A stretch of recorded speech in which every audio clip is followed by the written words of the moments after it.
Imaginons une colocation. Mais pas n'importe laquelle, tu sais.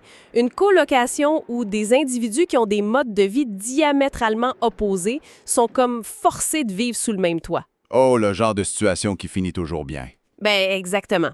Mettons, l'un est un frugaliste extrême qui veut couper le disjoncteur à 20 heures tapantes pour sauver des sous, puis l'autre veut absolument acheter des paniers bio hors de prix pour tout le quartier au nom de la justice sociale. Ouais, un beau mélange. Puis le pire dans tout ça, ils partagent un compte bancaire conjoint qui est gravement, dramatiquement dans le rouge. Puis il y a le propriétaire qui frappe à la porte tous les matins pour réclamer son loyer, j'imagine? Exactement. Et cette spirale financière cauchemardesque, ben, c'est pas un scénario de sitcom. C'est la réalité pure et dure qui se joue au sommet de l'État belge au printemps 2026. C'est vraiment fascinant. C'est fou! Fait que pour notre analyse d'aujourd'hui, on plonge au cœur d'une véritable expérience de sociologie comportementale à grande échelle. On va scruter la coalition gouvernementale belge, qu'on surnomme la coalition Arizona. Ouais, une drôle de bête politique. Vraiment.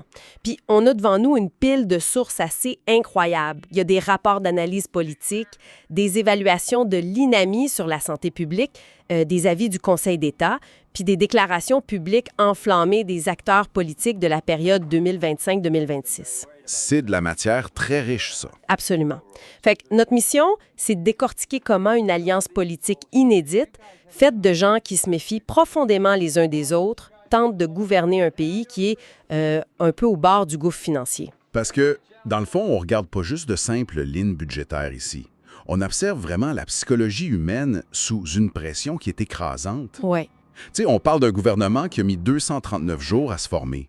C'est presque 8 mois de négociations acharnées. 8 mois juste pour s'entendre sur les bases. Exact. Puis tout ça pour finalement aboutir en février 2025 à un fait historique. C'est le tout premier gouvernement belge qui est dirigé par un premier ministre nationaliste flamand, Bart De Wever. Bon, faut qu'on décortique ça un peu.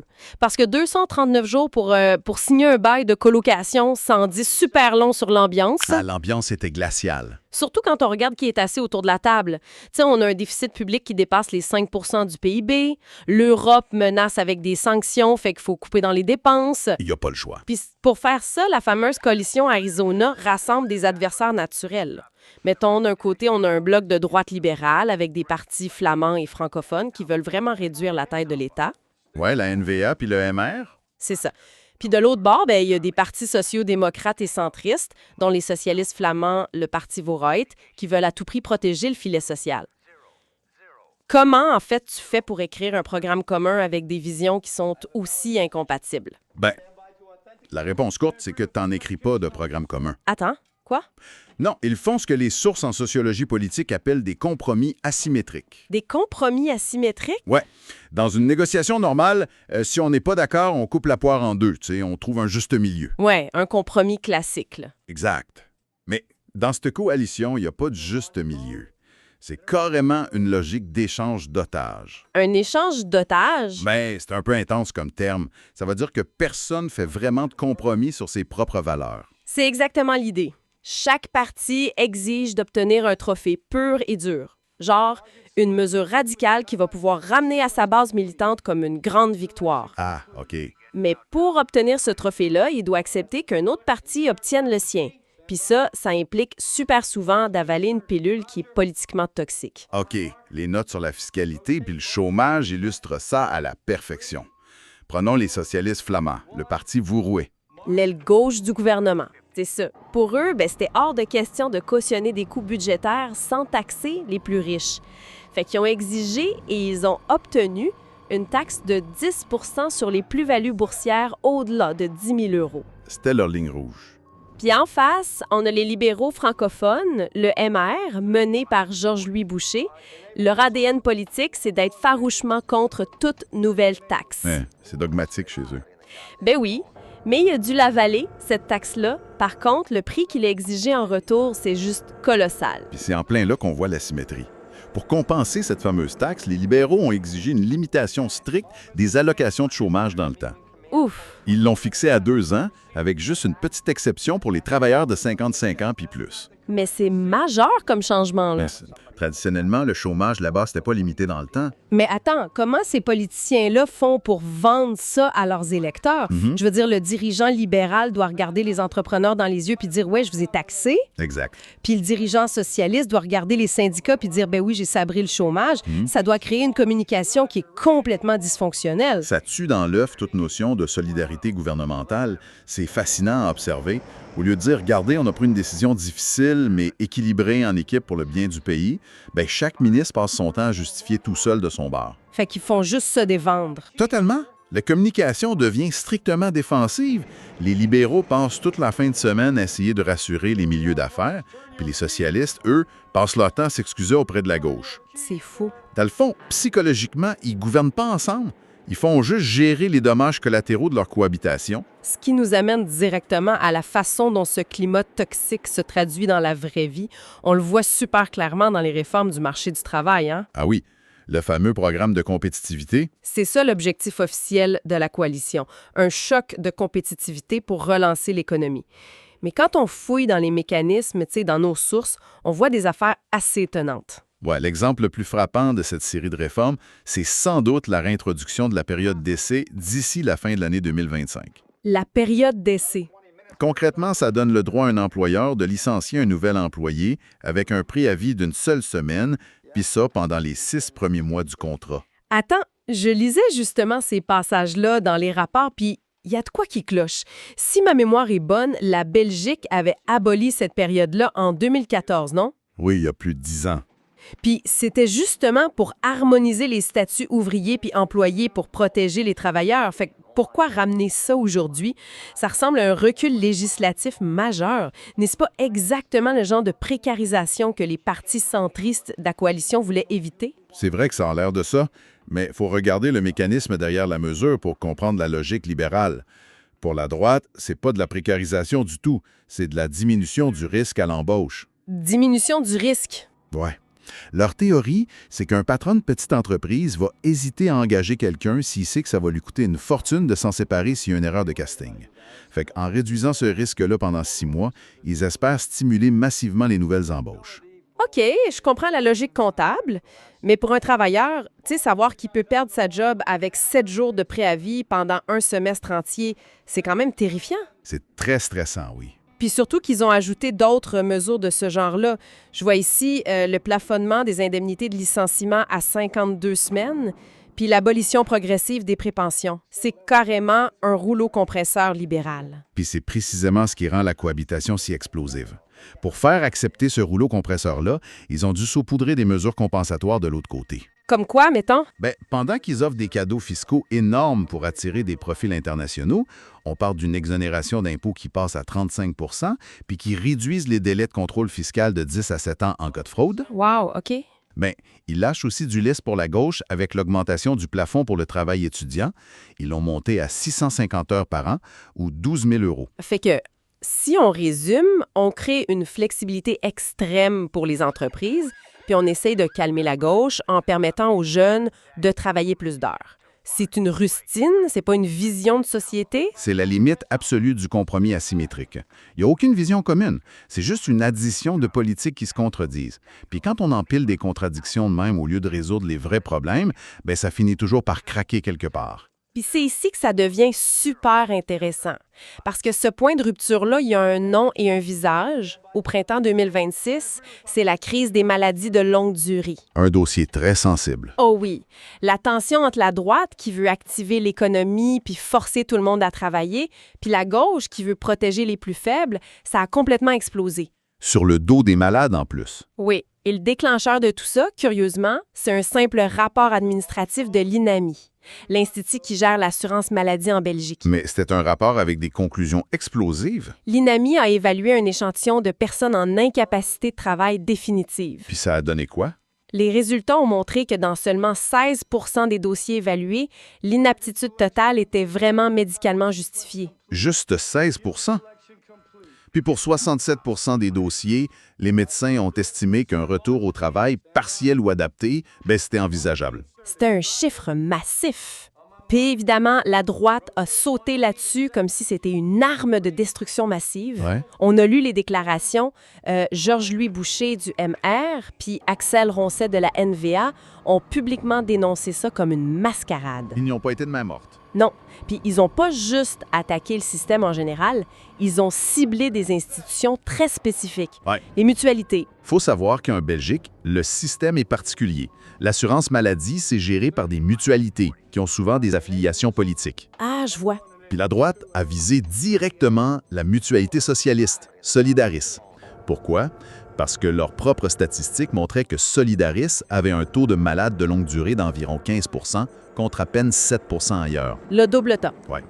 Fait que l'accusation, qui était à peine voilée, c'était que la mutualité socialiste faisait exprès d'être laxiste pour entretenir un conflit d'intérêts et garder une clientèle électorale dépendante de l'État. C'est une accusation gravissime, tu sais. Fait que la gauche s'est évidemment pas laissé faire. Frank Vandenbroek, le ministre de la Santé, qui est du Parti socialiste flamand, Vooruit, a bloqué toute tentative de supprimer les mutualités. Il a mis un veto total. Lui, il prône l'activation positive. Accompagner les malades, pas les punir. C'est deux visions du monde qui s'affrontent. Tellement. J'ai une image en tête quand je lisais leurs échanges. C'est comme si, face à un réservoir d'eau qui fuit dans notre colocation, un mécanicien voulait colmater le trou en donnant des amendes à l'eau qui coule, tandis que l'autre voulait refaire toute la plomberie. Comment des ministres avec des visions si contraires peuvent même s'asseoir à la même table? Ton analogie illustre parfaitement l'impasse. C'est le cœur de la sociologie de cette coalition. Ils ne résolvent pas les conflits, ils les gèrent en additionnant des mesures coercitives. Fait qu'ils ont fait quoi, finalement? Ils ont pondu un énième résultat hybride. Ils ont imposé une évaluation obligatoire dès la 8e semaine des capacités. OK, ça, c'est pour la droite. Puis avec des sanctions financières pour les malades qui refuseraient de coopérer. Qui revient à donner des amendes aux gens qui toussent. Ça. Nos sources mentionnent que ça a provoqué la fureur de la gauche radicale puis des associations. Avec raison quand on regarde les statistiques démographiques. Ben oui, parce que 60 % des malades de longue durée, c'est des femmes. Puis ça touche massivement les ouvriers. Menacer ces gens-là de sanctions, c'est cibler les plus vulnérables. Puis c'est ça le drame. La précipitation à faire des compromis asymétriques, ça crée des monstres administratifs. Puis quand on légifère dans l'urgence pour plaire à tout le monde, Ça engendre des erreurs. des erreurs juridiques puis mathématiques monumentales. Ce qui nous amène directement à l'enlisement institutionnel de mai 2026. La crise des pensions. Ouf. Sur le papier, c'était censé être le projet fort de rigueur du gouvernement. Le joyau de la couronne. C'est ça, il voulait imposer un âge minimum de 60 ans pour les départs anticipés, avec 42 ans de carrière puis 234 jours prestés par an. Ça fait bien dans un tableau Excel, ça. Exact. Sauf qu'en mai 2026, le Conseil d'État a littéralement foudroyé le projet. Le mur constitutionnel. Le Conseil a soulevé une discrimination indirecte envers les femmes. Si tu exiges 42 ans de carrière à temps plein, ben tu exclus les femmes qui prennent des congés parentaux ou travaillent à temps partiel. C'est fou que personne n'ait vu ça venir dans le cabinet, hein? Puis il y avait aussi une violation du principe de la confiance légitime. Tu peux pas changer les règles à la dernière minute pour quelqu'un de 59 ans. Non, l'État de droit exige de la nuance. Ils ont dû reculer en urgence. Fait qu'on a un gouvernement sous pression de l'Europe, dont le grand projet s'écrase sur l'égalité des sexes. Puis en plus, ils ont eu un problème budgétaire délirant en même temps. Avec un budget débattu en mai 2026, mais qui repose sur des données obsolètes de septembre 2025. Des données vieillissées de presque un an. Ils ont complètement ignoré l'inflation récente puis les faillites d'entreprises de l'hiver. Est-ce que cette urgence budgétaire-là les a rendus aveugles aux réalités sociales et économiques? Bien, si on connecte ça à la vue de l'ensemble, c'est clair. La pression macroéconomique les force à faire des réformes super brusques, mais la machinerie légale de l'État exige de la précision. Ça révèle toutes les failles de leur compromis. Puis l'opposition, en voyant cette faiblesse-là, n'a pas manqué sa chance. Donc, dans le fond, qu'est-ce que tout ça veut dire pour l'opposition? Ça veut dire que c'est le temps de frapper, puis fort. Ils ont déployé une stratégie d'harcèlement méthodique. Sur 3 fronts complètement différents. Commençons par l'extrême droite en Flandre, le Vlaams Belang. Eux, ils ciblent la NVA. Wouter Vermeersch accuse Bart de Wever de taxer les travailleurs flamands pour payer les coûts d'asile, qu'ils estiment à 1 milliard d'euros. C'est une attaque sur l'identité nationale. Puis il bloque aussi les réformes institutionnelles. Exact. Puis du côté francophone, c'est la gauche qui attaque. Le Parti socialiste de Paul Magnette, eux, ils dénoncent une régression sociale. Ils pointent le budget militaire de 34 milliards pour l'OTAN au détriment de la santé. Puis le plus ironique, c'est qu'ils mènent une guerre par procuration. Oui, en excluant la NVA des accords régionaux bruxellois. C'est ça. Le système fédéral belge force ses partis à négocier au niveau régional avec leurs pires ennemis fédéraux. C'est l'enfer. Puis l'on oublie la rue J, la gauche radicale, le PTB puis les syndicats. Plus de 100 000 manifestants. C'est énorme. Kim DeWitt dénonce un manque de légitimité démocratique parce que ces coupes-là étaient dans aucun programme en 2024. Le but du PTB, c'est de faire une guerre d'usure. Ils tirent sur Vourait pour les faire craquer, pendant que le Vlaams Belang harcèle la NVA. Les tensions internes sont exacerbées par l'extérieur. C'est vraiment une leçon de sociologie politique. Ce que ça démontre, c'est que quand des partenaires sacrifient leurs valeurs avec des compromis asymétriques, la méfiance rend l'exécution de n'importe quel projet super laborieuse. Ça devient un théâtre de guerre idéologique permanent. Fait que pour terminer, ça me laisse avec une question assez provocatrice pour les gens qui nous écoutent. Ah oui? Oui, si le célèbre modèle consociatif belge, qui était réputé pour forger des compromis improbables, finit par s'effondrer sous le poids de la dette puis de la polarisation avant 2029... Ce serait un séisme, là. Exactement. Est-ce que ça pourrait signifier non seulement la fin de cette coalition, mais carrément l'obsolescence de la structure même de l'État fédéral tel qu'on le connaît? Qu'est-ce qui remplace un système démocratique quand l'art du compromis devient mathématiquement et idéologiquement impossible? C'est une excellente question pour réfléchir à l'avenir de nos démocraties. On va laisser notre auditoire méditer là-dessus. C'est tout pour notre plongée d'aujourd'hui. Merci d'avoir exploré ces sources avec nous. Imaginez une seconde un gouvernement qui s'apprête à faire passer des lois vraiment impopulaires. Ouais, le genre de truc qui fâche tout le monde. C'est ça. Bien, normalement, on s'attend à ce que les politiciens gardent le secret jusqu'à la toute dernière minute, juste pour peaufiner leur message. Absolument. C'est la base de la communication politique. Mais dans le cas qu'on m'examine aujourd'hui, avec notre plongée dans ces nouveaux documents, c'est carrément l'inverse. Les politiciens font fuiter eux-mêmes leurs propres documents de travail dans la presse. C'est fascinant. Puis c'est pas pour tester les eaux, là. C'est pour saboter délibérément leurs propres partenaires de coalition. On veut tout savoir aujourd'hui et surtout, on veut des noms. Ce qui est fascinant ici, c'est pas seulement l'audace de la manœuvre.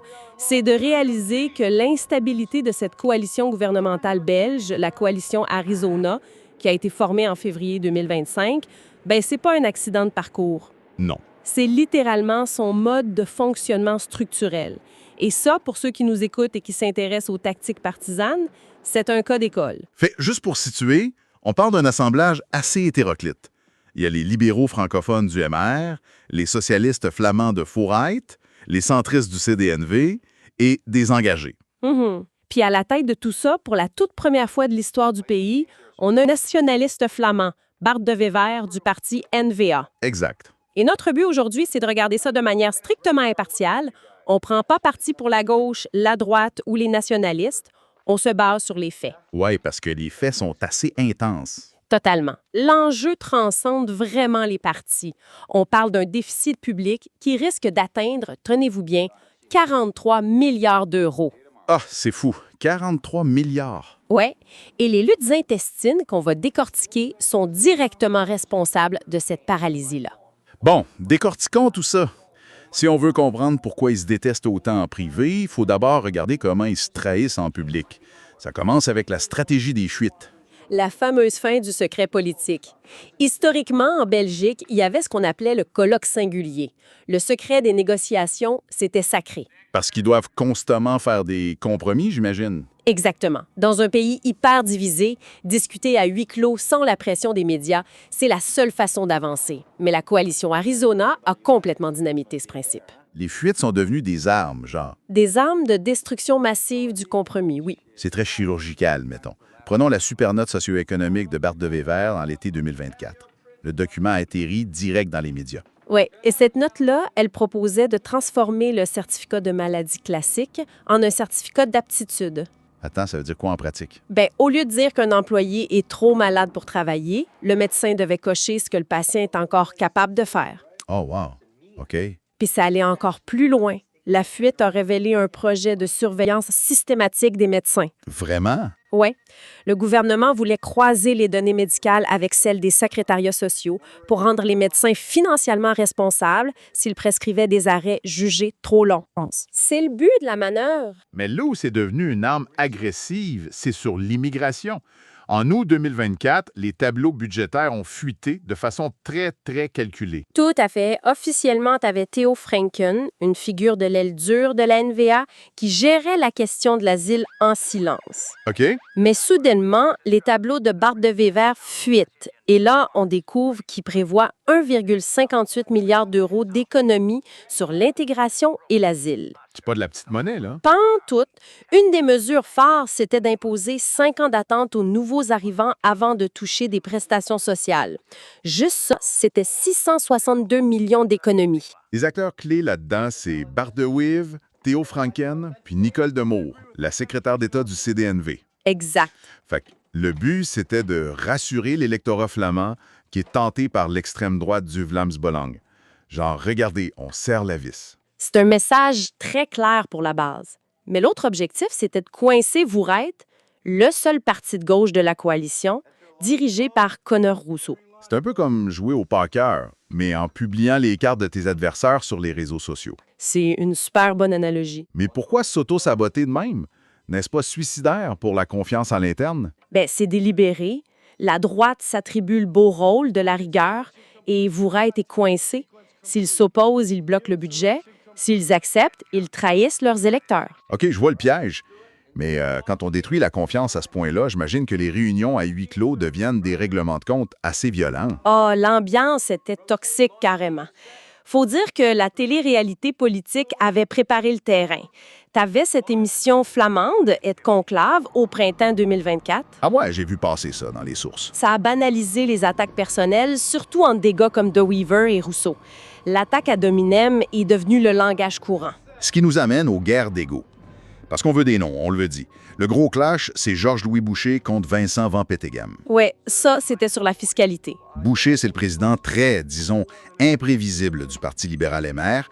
Puis Van Peteghem, c'est le ministre des Finances du CDNV. C'était quoi le conflit exactement? C'est autour du régime des droits d'auteur. En gros, ça permettait à certaines compagnies, surtout en tech, de payer leurs employés en droits d'auteur, ce qui est beaucoup moins taxé qu'un salaire normal. OK. Boucher voulait protéger ça à tout prix, notamment pour des entreprises wallonnes comme Odoo. Mais pour Van Peteghem, le ministre des Finances, c'était une faille fiscale à fermer d'urgence pour sauver le budget. Et puis ça a dégénéré un vendredi soir, c'est ça, là? Complètement. Devant témoins, en plus. Boucher s'est mis à hurler sur Van Peteghem. Devant des gens comme Sami Madi et Conor Rousseau, si je me souviens bien. Exact. Boucher lui a crié, et je cite, « Trouve un autre boulot, je veillerai personnellement à ce que tu ne sois plus jamais ministre. » Wow, trouve un autre boulot. C'était intense. De Wever a dû suspendre la réunion tellement l'air était irrespirable. Il a confié le dossier à des experts non politisés. C'est fou. Puis t'as aussi la dynamique des jeunes loups. Boucher d'un côté et Conor Rousseau de Fourreut de l'autre. Ouais, Rousseau, il était isolé à gauche. Il refusait de croire Boucher sur parole. Il exigeait des garanties écrites pour tout. Ce qui menait à des insultes publiques. Boucher qui traite Rousseau de petit enfant dans la presse. Puis le camp de Rousseau, via la députée Mélissa Desprater, qui réplique que Boucher est, je cite, « totalement digne de méfiance ». Là où ça devient vraiment intéressant, c'est qu'on dirait une cour d'école de très, très haut niveau. C'est exactement ça. Mais concrètement, est-ce que ces chicanes d'ego bloquent vraiment la gouvernance du pays ou c'est juste du show pour les caméras? Ah non, l'impact est désastreux. La paralysie causée par ces égos-là empêche toute décision rationnelle. Ça nous mène direct à l'enfer budgétaire de l'automne 2025. Fait que là, automne 2025. La pression sur le premier ministre est monumentale. Il doit annuler son discours sur l'état de l'Union devant la Chambre. Un événement rarissime. Et il lance cette phrase choc aux journalistes. Un budget n'est pas un bout de papier. Il a fini par poser un ultimatum le 6 novembre, c'est ça? Ouais, un chantage pur et simple. Il a dit que si le MR continuait de refuser les taxes et que Wouret refusait les coupes sociales, il allait chez le roi pour démissionner. Fait que la menace de chute a fonctionné? Ben, ça arrachait un accord de dernière minute, mais c'était un vrai bricolage. Une série de pilules empoisonnées mutuelles. Genre quoi? Les libéraux ont obtenu de limiter le chômage à 2 ans. En échange, Woereit, via la députée Anja van Robaes, a imposé de couper dans les avantages des politiciens pour calmer la rue. Ah, la fameuse réforme de la pension des députés. Voilà, De Wever a voté la confiance en disant qu'ils avaient trouvé 12 milliards d'économies. Sauf que le miracle était basé sur du vent, non? J'ai besoin qu'on parle des effets de retour, parce que ça m'a fait halluciner. Ah oui, la fameuse gymnastique comptable du printemps 2026. L'approche de la NVA et du MR, ça a été de prendre des recettes hypothétiques et de les mettre dans le budget comme de l'argent réel. C'est qu'ils sont dit, nos réformes vont créer 300 000 emplois. Exact. Et ils ont assigné une valeur magique de 30 000 € de revenus fiscaux pour l'État par nouvel emploi. Ce qui donne près de 7,9 milliards d'euros. C'est comme essayer de payer son hypothèque en grattant des billets de loterie imaginaires. C'est une excellente façon de le dire. Et bien sûr, la Cour des comptes, en mai 2026, a littéralement détruit cette méthodologie. Ils ont dénoncé quoi exactement? Des chiffres incorrects. Une surestimation systémique. Le vrai déficit, sans la pensée magique, s'en allait vers les 43 milliards d'euros. Aïe! Et les marchés ont réagi. Moody's a dégradé la note souveraine de la Belgique. Si la Cour des comptes expose à ce point leur incompétence, comment ce gouvernement peut encore avoir une once de crédibilité? Ils l'ont perdu. D'ailleurs, la panique s'est installée. Boucher s'est remis à exiger l'abolition du Sénat pour économiser, tout en bloquant les taxes sur le capital. Et Sami Madi du CDINV qui supplie tout le monde d'arrêter les postures dogmatiques. Voilà. Le fédéral n'est plus crédible. Fait que quand ça bloque en haut, la pression politique trouve un autre chemin. Ce qui nous amène à la trahison ultime. Le 4e acte du conflit au niveau régional, à Bruxelles. La symétrie institutionnelle belge, c'est quelque chose. Les gouvernements fédéraux et régionaux peuvent avoir des coalitions complètement différentes. Fait que pendant que De Wever rame au fédéral, Boucher forme un gouvernement à Bruxelles, sans la NVA. Exact. Boucher, le MR francophone, s'allie avec le Parti socialiste, l'ennemi juré de la NVA, et avec les libéraux flamands du Parti Anders, mené par Frédéric de Guck. Ils éjectent carrément la NVA du pouvoir bruxellois. C'est un poignard dans le dos pour De Wever. Sa réaction est viscérale d'ailleurs. Dans un podcast flamand sur HLN, il a dit, et je cite, « Tout le monde se fait baiser à Bruxelles, et moi aussi ». Oui, il a perdu son sang-froid habituel. Il a même fustigé Frédéric de Guch en disant que son parti Anders, qui veut dire différent, devrait s'appeler la même chose. C'est de la colère froide. Et la réplique du premier ministre a été terrifiante.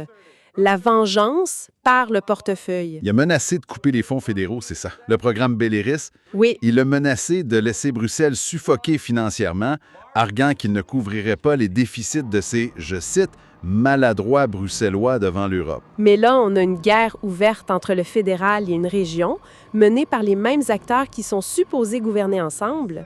L'Arizona va-t-elle survivre? Si on connecte tout ça à une vue d'ensemble, la coalition ne survit plus que par la terreur du vide constitutionnel. La terreur du vide, oui. Faire chuter le gouvernement, ça veut dire des élections anticipées. Et avec la montée des extrêmes, chaque président de parti marche sur un champ de mine. Fait qu'ils espèrent tous que l'autre va faire l'erreur fatale. Exactement. Penser qu'ils vont tenir jusqu'à l'horizon 2029, c'est de l'utopie temporelle. Fait que pour résumer, on nous avait vendu l'Arizona comme l'équipe de choc pour amener une vraie rigueur macroéconomique. Mhm.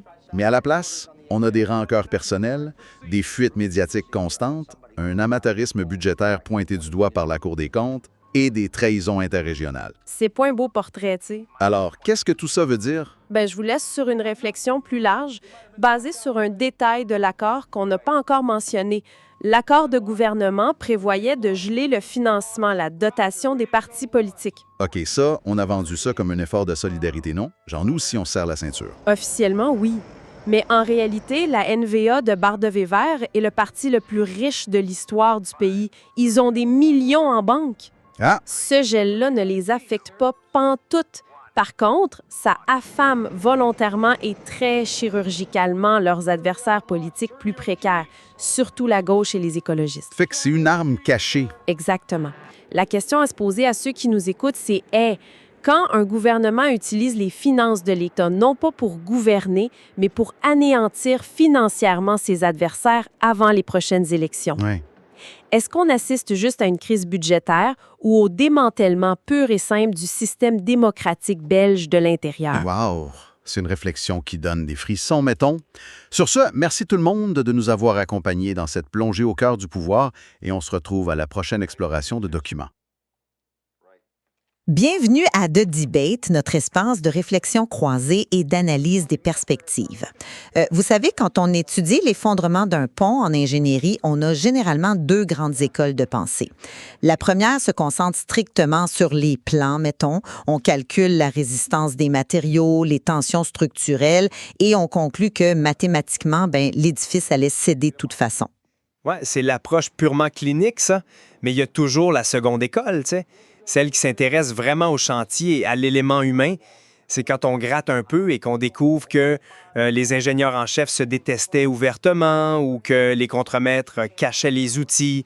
Des fois, ils sabotaient même les fondations juste pour nuire à leurs rivaux. Exactement. Et au bout du compte, on se demande si c'est l'acier qui était trop faible ou si c'est la dynamique humaine qui a eu raison de la structure. Fait qu'aujourd'hui, on applique cette métaphore à un objet politique assez fascinant, la coalition gouvernementale belge qu'on appelle l'Arizona en 2024 et 2026. Une période extrêmement houleuse, on s'entend. Ah, complètement. Pour situer tout ça, c'est une alliance assez inédite qui regroupe la NVA nationaliste flamande, les libéraux francophones du MR, les socialistes flamands de Voorhout, puis les centristes du CDMV et des engagés.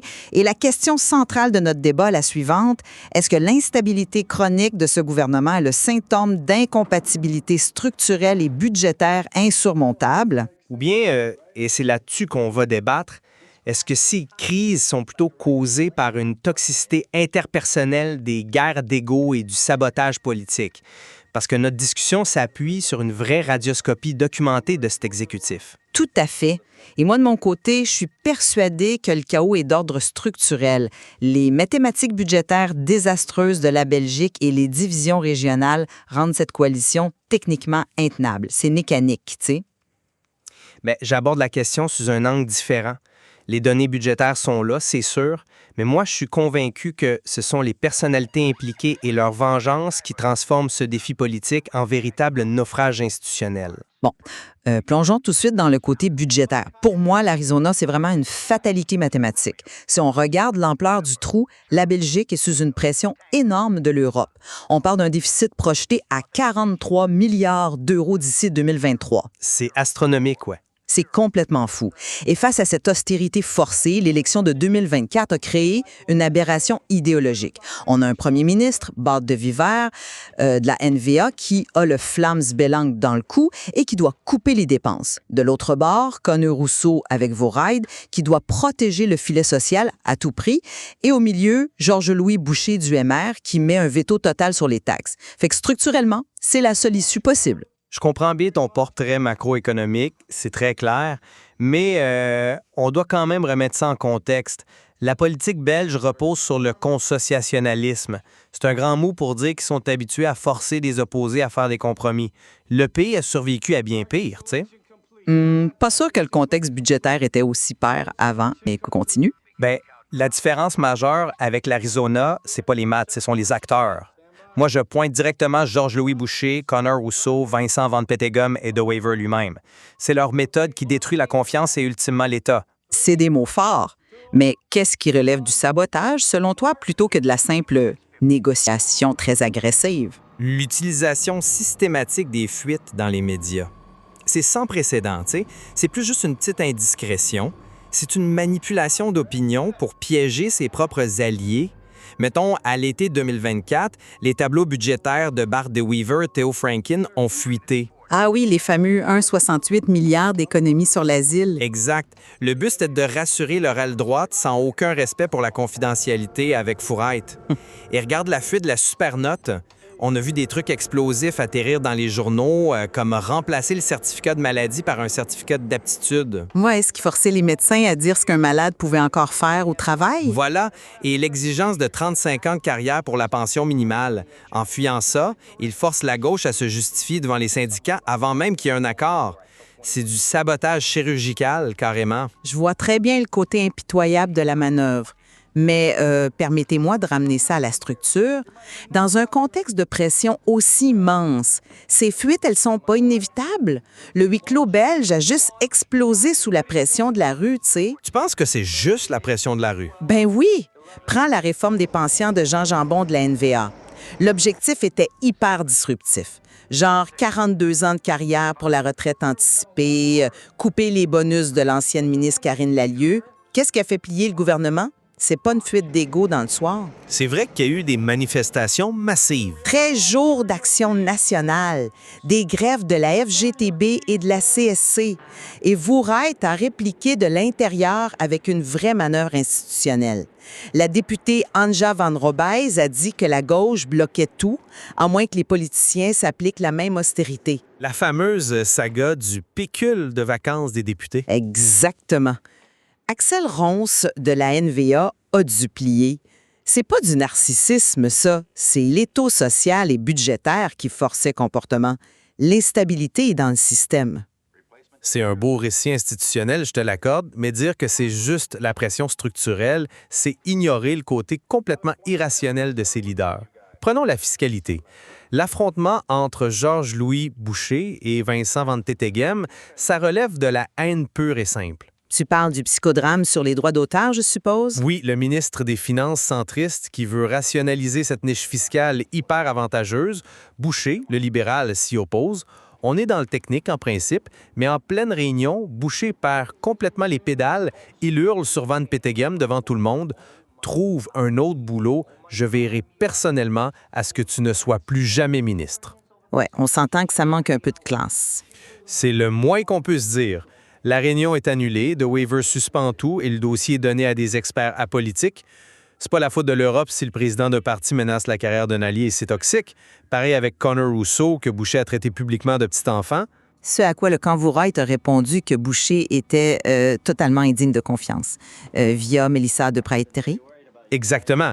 Quand chaque conseil des ministres devient un ring de boxe, c'est plus mathématique, c'est purement psychologique. Le décorum est abyssal, Cypraire. Mais faisons un pas en arrière avec une petite analogie. Mettons qu'on a 5 personnes au restaurant. La facture est énorme. La NVA refuse de payer les entrées par principe. Woereit veut pas toucher aux plats principaux pour protéger les faibles. Puis le MR a juré de pas taxer l'alcool. Enfermez-le toute la nuit pour trouver 10 milliards, je te garantis que les insultes vont fuser. Fait que pour toi, l'insulte, c'est juste le symptôme du mur idéologique? Absolument. C'est l'écume sur la vague. Le mur, c'est leur mandat électoral. Le CDAV Woereit propose une taxe de 10 % sur les plus-values. Le MR dit non, 0 nouvelle taxe. Ensuite, la droite veut un saut d'index, pour geler l'indexation automatique des salaires. Ce qui est une ligne rouge totale pour la gauche. Exact. On finit avec un plafonnement boiteux pour les salaires de plus de 4 000 €. Fait que quand Boucher hurle, c'est le centre droit qui défend sa forteresse, pas juste une crise d'ego. L'analogie du restaurant est bonne, mais si c'était juste une rigidité de mandat, des politiciens irresponsables chercheraient des solutions créatives. Au lieu de ça, regarde le printemps 2026. Le président du CDNV, Sami Madi, a dû aller à la télé pour supplier ses partenaires d'arrêter leur dogmatisme. Quand tu dois implorer tes alliés parce qu'ils préfèrent couler le navire, c'est une faillite managériale. Le printemps 2026 est un super exemple pour introduire mon point sur l'asymétrie de la Belgique. Les niveaux de pouvoir différents détruisent tout. Prenons la crise à Bruxelles. Ah, la formation régionale bruxelloise, oui. Niveau fédéral, De Wever essaie de boucler son budget avec le MR de Boucher. Mais à Bruxelles, ce même MR s'allie avec le Parti socialiste, l'ennemi juré de la NVA. Et ils excluent la NVA du gouvernement régional. On leur demande de gérer les finances nationales ensemble pendant qu'ils s'égorgent en région. C'est intenable. C'est vrai, et la réaction de De Wever a été assez intense. Froide et méthodique. Il a menacé de couper les fonds fédéraux de Belliris pour Bruxelles et de ne pas couvrir leur déficit devant l'Europe. C'est le système belge qui pousse un premier ministre à étouffer sa propre capitale pour régler un compte régional. Je vois l'argument institutionnel, mais je refuse de diluer leur responsabilité là-dedans. Moi, je vois encore une personnalisation maladive. Sur un podcast flamand, De Wever a dit, excusez le langage, Tout le monde se fait baiser à Bruxelles et moi aussi. Il a ciblé personnellement Frédéric de Gucht, le libéral flamand. Le chef du parti Anders, c'est ça? Oui, il s'est moqué du nom de son parti qui veut dire différent en disant qu'il devrait s'appeler la même chose. Il l'a rabaissé pour son aplatissement devant le PS. C'est de la cour de récréation. Mais si tu veux la preuve ultime que c'est leur turpitude qui cause le gouvernement, parlons de la Cour des comptes en mai 2026. Ah, le fameux naufrage sur le taux d'emploi. Un désastre fabriqué de toutes pièces par des mensonges comptables. Fin 2025, Deveville pose un ultimatum de démission. Il pond un budget miracle basé sur un taux d'emploi à 80 %. Il limite le chômage à 2 ans pour forcer 300 000 personnes à travailler. Et le calcul financier était très créatif. Créatif, c'était de la pure fiction. Ils ont assumé que chaque chômeur rapporterait 30 000 €. Ils ont inscrit 7,9 milliards imaginaires au budget. La Cour des comptes a pulvérisé ça parce que ces gens-là basculaient simplement sur le CPA local. La facture était juste transférée aux communes. Fait que l'opposition s'en est donnée à cœur joie. Complètement. Stéphane Vonneck, De Groen et le PTB les ont massacrés. Et comme Moody's a dégradé la note belge, Boucher a fait quoi? Il a attaqué son propre partenaire dans la presse et a proposé de supprimer le Sénat pour éviter toute taxe. Il préfère s'humilier que de piloter l'État. C'est un réquisitoire vraiment sévère, mais je maintiens mon cap. L'Arizona est prise dans une cage mathématique, un trou de 43 milliards, un carcan européen implacable. C'est la violence des réformes nécessaires polarise des partis qui n'ont ni la même langue, ni les mêmes électeurs. La rudesse des chiffres dicte la cruauté de la politique. C'est systémique. Et moi, en conclusion, je dis que l'économie a le dos large. La paralysie est auto-infligée, la haine entre Boucher et Van Petegem, les fuites destructrices, la méthode du sabotage, c'est ça qui rend toute gestion impossible. Le fiasco de la Cour des comptes prouve qu'il passe plus de temps à saboter qu'à gouverner. On s'entend au moins sur une chose aujourd'hui. L'horizon électoral de 2029, c'est de la pure science-fiction à ce stade-ci. La coalition ne tient pas grâce à un beau projet commun. Ah, ça non. C'est l'équilibre de la terreur. Ils survivent juste parce qu'ils ont une peur bleue d'un vide constitutionnel et des prochaines élections. Ce qui nous ramène à notre métaphore du pont. Que ce soit à cause d'un acier idéologique défectueux ou d'une équipe d'ingénieurs rongée par la vengeance, la fissure est là. On va laisser nos auditeurs tirer leurs propres conclusions. La question, c'est combien de temps le pont peut-il tenir quand la gravité des chiffres s'allie au poids des rancunes humaines? Merci de nous avoir écoutés et à la prochaine. À bientôt. Imaginez un instant un système politique où, dans 99,73 % des cas, les élus ne votent pas selon leurs convictions. Ouais, c'est un chiffre qui frappe. Tellement!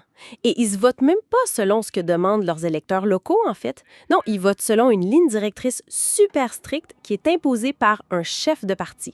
Et quand on entend ça, on pourrait tout de suite penser à un régime autoritaire ou, je sais pas moi, une dictature lointaine. C'est ça. Sauf que non. On parle du cœur même de l'Union européenne. On parle de la Belgique. Exact. Et le pire là-dedans, c'est pas que ça se passe en cachette, c'est que c'est devenu, le mode de fonctionnement tout à fait normal. C'est fou, pareil. C'est ce que les chercheurs qu'on a lus appellent la paralégalité, un système parallèle. Fait que souvent, quand on veut comprendre comment marche une démocratie, le premier réflexe, c'est de regarder les plans officiels. Tu sais, on lit la Constitution, puis on se dit, OK, le Parlement vote les lois, le gouvernement les applique et tout est beau. La théorie classique, oui. Mais les documents qu'on a épluchés pour notre analyse en profondeur d'aujourd'hui, ça raconte une toute autre histoire. On a des audits constitutionnels récents, des rapports de sciences politiques et des analyses vraiment pointues sur la fameuse coalition Arizona de 2024 à 2026. Des documents très révélateurs, oui. Absolument. Et la mission de notre exploration aujourd'hui, c'est de décoder tout ça. De comprendre comment un pays en entier peut fonctionner sur un code de loi qui est invisible, qui n'est pas écrit, où les partis politiques ont carrément phagocyté le pouvoir. Et c'est important de dire d'emblée qu'on n'est pas ici pour faire le procès de la Belgique ou pour prendre parti. Non, pas du tout.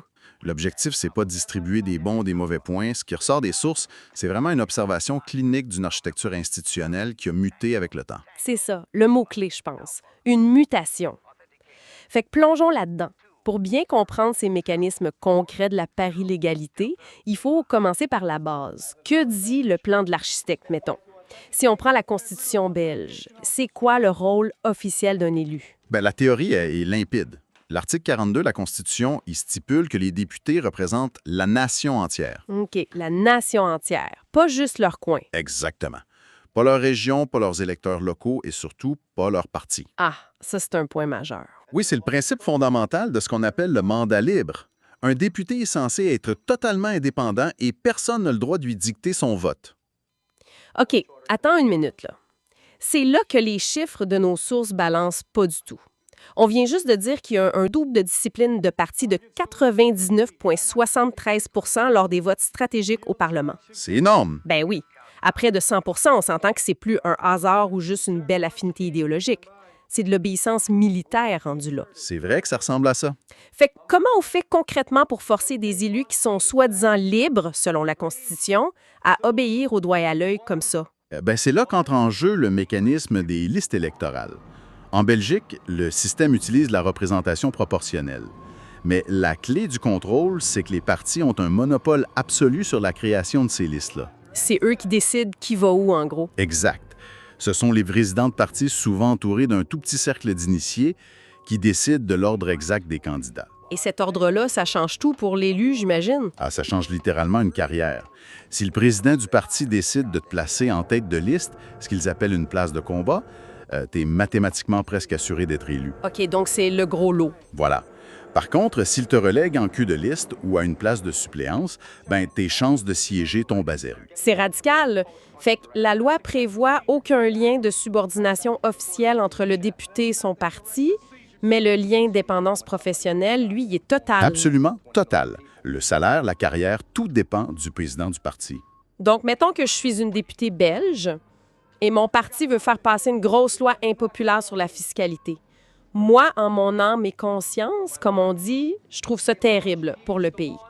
Si je décide de voter contre la consigne du président de mon parti, il se passe quoi au juste? Ta carrière politique est virtuellement terminée. Aussi simple que ça. Aussi simple que ça.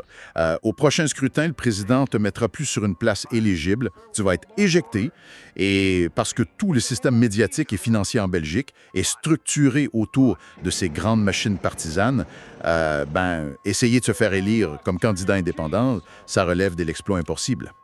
Wow! Le résultat de ce chantage implicite, c'est que plus de 90 % des lois qui sont adoptées au Parlement proviennent du gouvernement et ont déjà été négociées au millimètre près par les chefs de parti. C'est fou quand on y pense. Si on file la métaphore, c'est comme si le Parlement, c'était juste un immense théâtre. Une belle image, oui. Tu sais, les acteurs qui sont les députés, ils font des grands discours au micro, ils débattent, ils s'offusquent, ils font semblant d'improviser.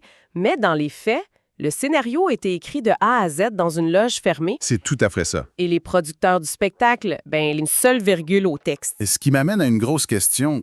Comment un trompe-l'œil aussi flagrant peut-il être toléré légalement? Genre, personne conteste ça devant les tribunaux? C'est là toute la nuance fascinante de la paralégalité. Ce n'est pas un crime. Ce n'est pas de la fraude pénale. OK. C'est un contournement systémique qui est accepté et même théorisé par les politologues sous un nom bien précis, le consociationalisme. Le consocialisme, un gros mot pour dire quoi en pratique? Pour dire que le contexte belge l'exige. Imaginez essayer de diriger un pays où près de la moitié de la population parle français, lit ses propres journaux, regarde ses propres chaînes de télé, pendant que l'autre moitié, la majorité, parle le néerlandais et vit dans un écosystème médiatique qui est complètement distinct. Deux mondes parallèles dans un même pays, au fond. Exact. Et ajouter à ça de très vieilles fractures historiques entre catholiques et laïcs. Fait que le risque de fracture sociale ou politique, il est permanent. Constamment. Les chercheurs estiment que si on laissait chaque député voter librement selon les humeurs de l'opinion publique, le pays serait tout simplement ingouvernable. Pire, il pourrait imploser. Ah ouais, à ce point-là? Oui, parce que la majorité flamande pourrait constamment imposer sa volonté à la minorité francophone, ce qui provoquerait une crise existentielle immédiate.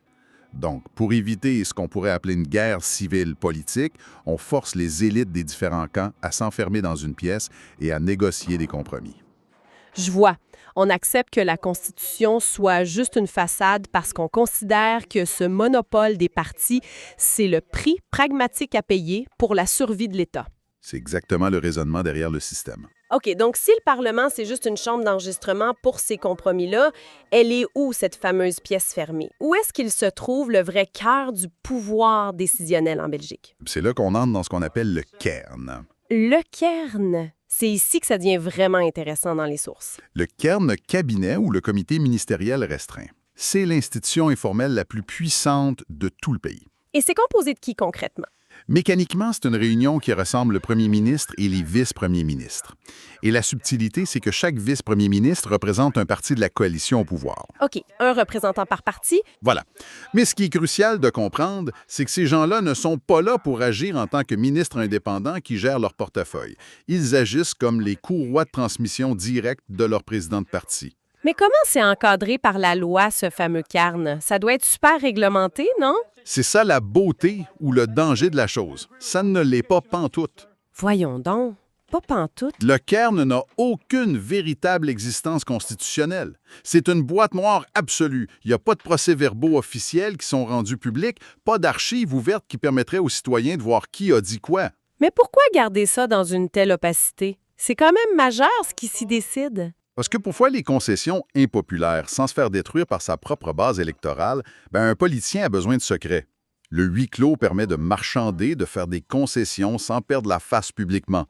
C'est dans cette obscurité-là que se tranchent tous les enjeux cruciaux. Les sources illustrent ça de manière super frappante avec le cas d'école de la coalition Arizona. Oui, un exemple très récent et pertinent. C'est ce gouvernement qui a été formé en février 2025, dirigé par Bart De Wever. Ça réunit plein de partis, là, la NVA flamande, le MR francophone, les engagés, le CDIV Voerait. Évidemment, on ne se prononce pas sur le bien fondé de leurs idées ici, mais si on regarde juste la méthode, c'est fascinant. Tout à fait. Ils ont accouché d'un plan d'austérité drastique. On parle de 23,3 milliards d'euros de coupe. Des réformes majeures sur les pensions, sur les impôts, sur le marché du travail. Comment un truc aussi énorme a été géré dans ce système-là? Ça n'a certainement pas été construit brique par des députés qui débattaient librement au Parlement, ça c'est sûr. J'imagine que non. Ça a été négocié en vase clos entre les présidents de ces partis. Ils ont fait ce qu'on appelle un énorme package deal, un compromis global. Genre, je te donne ça si tu me donnes ça. Exactement. Le parti A va accepter une coupe budgétale qui lui fait très mal politiquement, mais à condition que le parti B accepte une réforme fiscale qu'il déteste. Et une fois que cet accord-là est validé par le cairn, la consigne redescend au Parlement. Et là, le député a juste à peser sur le piton. S'il touche à un seul élément du plan, tout le château de cartes s'effondre. Le gouvernement tombe. Donc, la discipline de vote opère à 100 % et les 23,3 milliards d'euros sont validés d'un seul bloc. Ouf!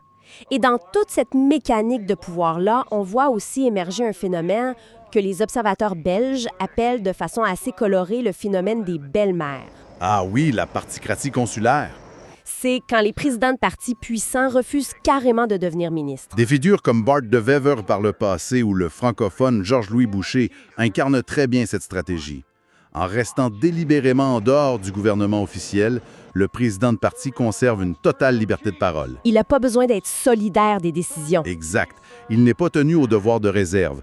Il agit comme une belle-mère qui critique la gestion du ménage tout en dictant les règles en arrière-plan. C'est capoté. Il peut donner des ordres stricts à ses propres ministres qui siègent au cairn et le lendemain aller à la télévision pour critiquer une décision du gouvernement juste pour rassurer ses électeurs. C'est vraiment le meilleur des deux mondes pour eux. Ils ont le pouvoir exécutif via leur pion au cairn et ils jouent le rôle de l'opposition dans les médias en même temps. Mais là, il y a un truc qui cloche sérieusement sur le plan de la logique, selon moi. Je vous écoute. Si on résume ce qu'on vient de dire, ce système paralégal, cette mainmise des partis, le secret du cairn, les élites justifient tout ça en disant que c'est vital pour garantir la stabilité et forcer le consensus dans un pays très divisé. C'est l'argument principal, oui. OK. Mais alors, pourquoi la Belgique passe-t-elle son temps à battre des records mondiaux de jours sans gouvernement? Nos documents parlent de cette crise surréaliste de 613 jours pour former un gouvernement dans la région de Bruxelles-Capitale. Ça s'est réglé juste en février 2026. Si le système est fait pour le compromis, pourquoi un blocage d'1 an et demi? C'est une excellente question et la réponse est que l'outil de survie est devenu une vraie camisole de force. Si l'on relie ça à la vue d'ensemble, ce que vous pointez du doigt s'appelle le piège de la décision concertée, le Joint Decision Trap. C'est-à-dire? Le système électoral et institutionnel belge est d'une complexité mathématique ahurissante. Pour gouverner à Bruxelles, par exemple, il ne suffit pas d'avoir une simple majorité globale. Il faut une majorité au sein du groupe linguistique francophone et une majorité au sein du groupe linguistique néerlandophone. Des doubles majorités. Fait que ça donne un pouvoir de veto énorme, à peu près à tout le monde. C'est exactement le problème. Lors de cette crise de 613 jours, on a assisté à des vétos croisés insolubles. Le Parti socialiste francophone mettait son veto sur la présence des nationalistes flamands de la NVA. OK. Et de l'autre côté, certains partis néerlandophones refusaient de monter au gouvernement si la NVA n'y était pas. C'est un vrai jeu du poulet. Et dans une particratie absolue, le président de parti y calcule d'abord la survie électorale de sa propre formation avant le bien du pays. S'il cède, s'il lève son veto, il sait que la presse et ses propres électeurs vont le massacrer au prochain scrutin. La peur de perdre la face l'emporte sur l'efficacité de l'État, en gros. Voilà. Donc, tout le monde campe sur ses positions. Le pays se paralyse, les affaires courantes s'éternisent pendant des mois, voire des années. Le mécanisme qui était censé forcer le compromis finit par institutionnaliser l'impasse. Fait que ça m'amène à l'impact sur le terrain, parce que si tout est verrouillé au sommet par les chefs de parti, avec des réunions secrètes puis des blocages de 600 jours, comment la société civile, les citoyens ordinaires ou les syndicats font pour naviguer là-dedans? Pour saisir la rupture qu'on vit actuellement, il faut d'abord regarder le passé. Historiquement, la Belgique a fonctionné sur ce qu'on appelle la pilarisation. Les fameux duilens, ça. Exact. Imaginez que la société était divisée en piliers verticaux très étanches. Le pilier socialiste, le pilier catholique, le pilier libéral. Et ces piliers, ce n'étaient pas juste des partis politiques. Ils géraient la vie des gens du berceau au tombeau. Comment ça, du berceau au tombeau? Vous naissiez dans une maternité catholique, vous alliez au scout catholique, vous adhériez au syndicat chrétien et vous étiez soigné par la mutuelle chrétienne. Le parti était omniprésent dans le quotidien. C'était une vraie prise en charge globale. Oui, c'était très paternaliste, c'est sûr, mais ça crée un lien de confiance très profond et tangible entre la base citoyenne et l'élite politique du parti. Le chef négociait au sommet au Cairn, mais le citoyen se sentait protégé dans son pilier. Sauf qu'aujourd'hui, cette pilarisation-là, elle s'est effondrée. Les gens sont moins attachés à ces structures-là. La société s'est sécularisée, s'est individualisée. Les citoyens ne votent plus par tradition familiale. Et les conséquences dans les sondages sont assez brutales. Quand on regarde les baromètres de nos sources, comme celui de Wallonie en 2024, c'est carrément l'hécatombe. La confiance envers les parlements et les partis politiques a plongé entre 22 et 39 %. C'est une crise de légitimité majeure. Les gens regardent ce sommet politique hyper verrouillé et ils se sentent plus du tout représentés. La déconnexion est totale, d'autant plus que l'État, pour essayer de contourner ses propres blocages partisans, a adopté des méthodes de gestion très technocratiques. Les rapports parlent beaucoup du New Public Management. Ah oui, la gestion managériale. En gros, on gère les services publics avec des indicateurs de performance inspirés du privé, en contournant souvent les vieux mécanismes de concertation sociale avec les syndicats. Et au même moment, le lobbying privé, lui, s'adapte extraordinairement bien à cette paralégalité. Si le vrai pouvoir décisionnel n'est pas au Parlement, mais dans les cercles très restreints des présidents de partis et de leurs ministres, les lobbyistes, ils perdent pas leur temps à convaincre des députés qui n'ont aucun pouvoir de toute façon. Ils ciblent directement les décideurs. Exact. Ils ciblent les cabinets ministériels. Et ces cabinets-là, comme le soulignent bien les sources, ils échappent largement aux règles strictes de transparence qu'on trouve, par exemple, au niveau européen. Fait que l'opacité du système favorise les intérêts qui sont déjà très bien organisés ou financés. C'est ça. Et pendant ce temps-là, la société civile plus classique, elle se retrouve devant des portes fermées. Mais c'est là où ça devient vraiment captivant, c'est de voir comment les citoyens ripostent à ça, parce qu'ils attendent plus passivement que le système se réforme de lui-même. Ils ont compris que ça n'arriverait pas par en haut. Et ils sont devenus super créatifs. On a vu l'exemple dans la communauté germanophone à Ostbelgienne, où ils ont contourné le problème en institutionnalisant des assemblées citoyennes tirées au sort. C'est pour délibérer complètement hors de l'emprise des partis. C'est une belle innovation démocratique. Mais l'histoire qui m'a vraiment fait bondir de ma chaise en lisant nos documents, c'est celle de ce mouvement citoyen local en Wallonie, le collectif qui s'appelle Les Cailloux. Écoute bien le stratagème, c'est du génie politique, mais c'est aussi très troublant. Oui, la méthode est radicale. Mettons qu'un candidat local veut se présenter aux élections sous la bannière de ce mouvement citoyen-là. Avant même d'être mis sur la liste, le candidat doit s'asseoir avec le collectif et signer une lettre de démission officielle. Mais attention, une lettre en blanc. sans date. Il remet littéralement sa tête sur le bio avant même de commencer son mandat. C'est en plein ça, oui. La lettre, elle est conservée dans un coffre, et si le candidat est élu au conseil communal et qu'après, mettons, 6 mois, il commence à faire des compromis douteux ou à s'éloigner des promesses qu'il a faites à la base citoyenne, ben le collectif perd pas de temps à négocier ou à débattre. Il active la lettre. Ils sortent la lettre de démission, ils inscrivent la date du jour, ils l'envoient aux autorités, et boum, l'élu est expulsé de son siège sur le champ. C'est expéditif. Mais il y a une ironie tellement écrasante là-dedans. Les citoyens sont profondément frustrés par un système politique où les chefs de parti bafouent l'esprit de la Constitution en imposant une discipline de vote absolue. Et c'est quoi leur solution pour contrer ça? Ils utilisent exactement la même technique. Exact. Ils utilisent la technique illégale du mandat impératif. Ils forcent la loyauté de leurs propres élus avec des lettres de démission pour contrer les professionnels de la politique sur leur propre terrain de jeu. Ça en dit tellement long sur l'état de la démocratie. Cela soulève une question super importante, en fait. Ça met en lumière ce que j'appellerais une sécession civique. Une sécession civique? Oui, et c'est peut-être l'élément le plus révélateur de toute notre analyse. Les gens ne sont pas en train de devenir des anarchistes ou de rejeter l'État en bloc. Les données montrent au contraire qu'ils soutiennent massivement les piliers de l'État-providence. Ils veulent une police efficace, ils veulent un système de santé publique solide, une sécurité sociale qui fonctionne bien. Donc, ils croient encore au système public. Tout à fait. Ce qu'ils rejettent avec une intensité vraiment croissante, c'est le monopole de l'élite partisane. Face à une constitution qui semble incapable de réguler cette espèce de fin de pouvoir des partis, les citoyens créent leur propre paralégalité, mais par le bas. C'est fascinant. Si on rassemble toutes les pièces de ce puzzle-là, on voit que la Belgique nous offre un code d'étude incroyable pour tous ceux qui s'intéressent à la politique. Une vraie loupe sur nos démocraties modernes. On a un pays où le plan de base, la Constitution et le Parlement, ça sert presque juste de devanture de magasin.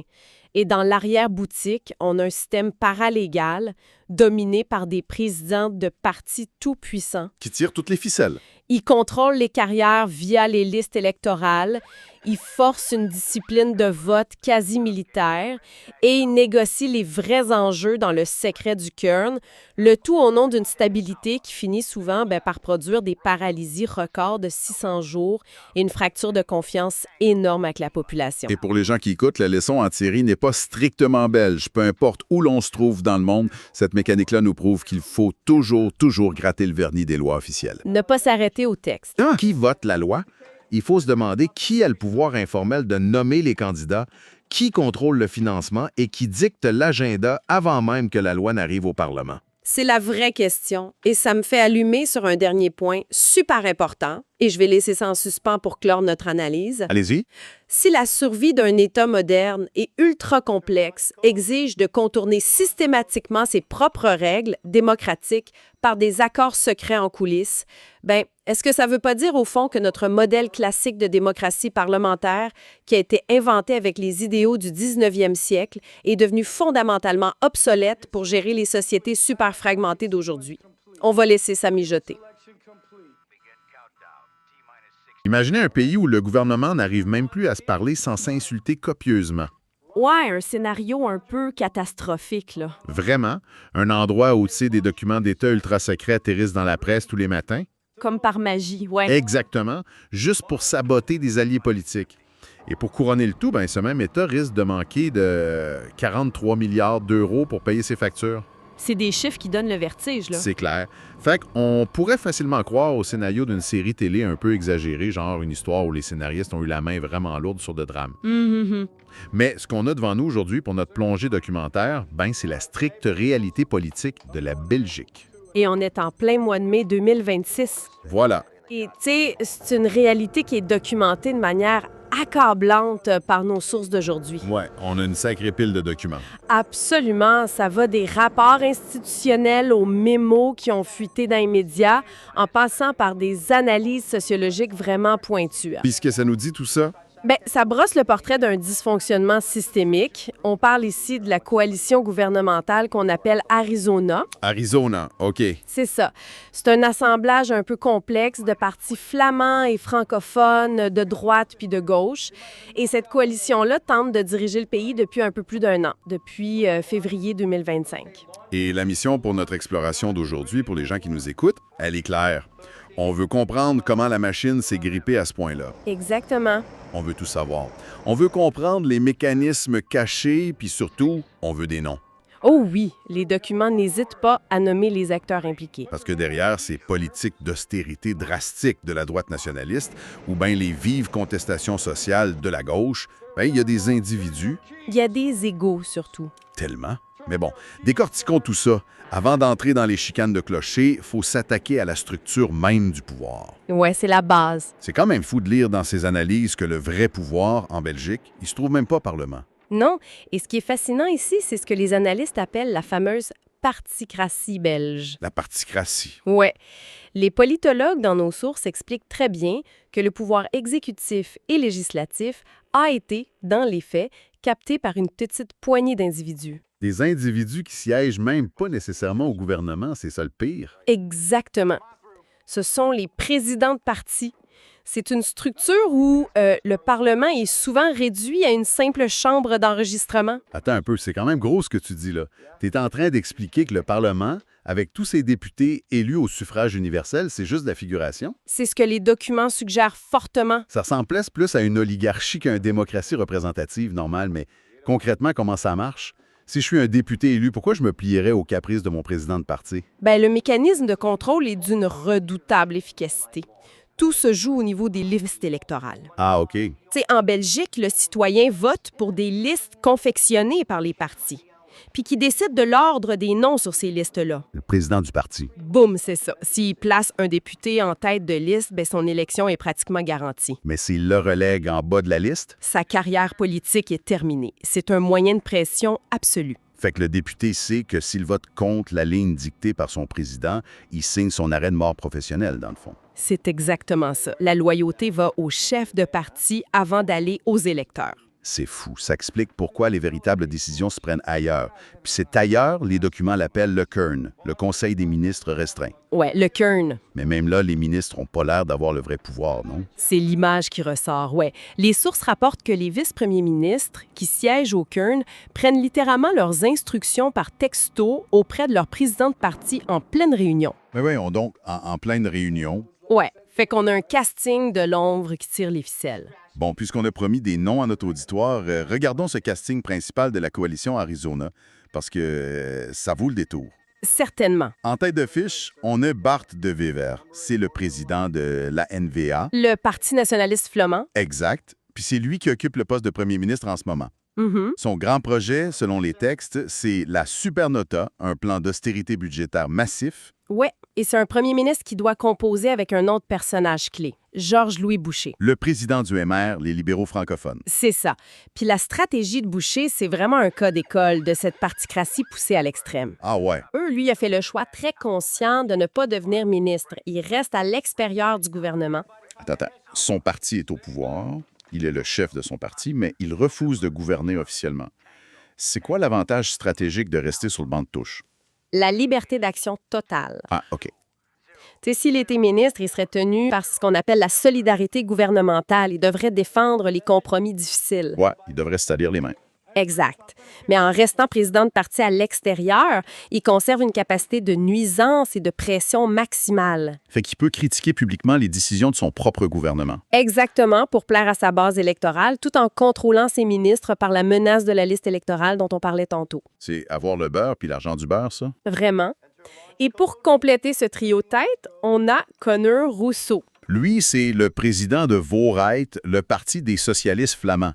Son rôle a l'air particulièrement ingrat dans toute cette histoire. C'est le moins qu'on puisse dire. Le parti de Rousseau est l'unique pôle de gauche au sein d'une coalition qui penche très à droite. Ouf, ça doit pas être facile tous les jours. Non, et les documents soulignent qu'il est constamment sur la défensive.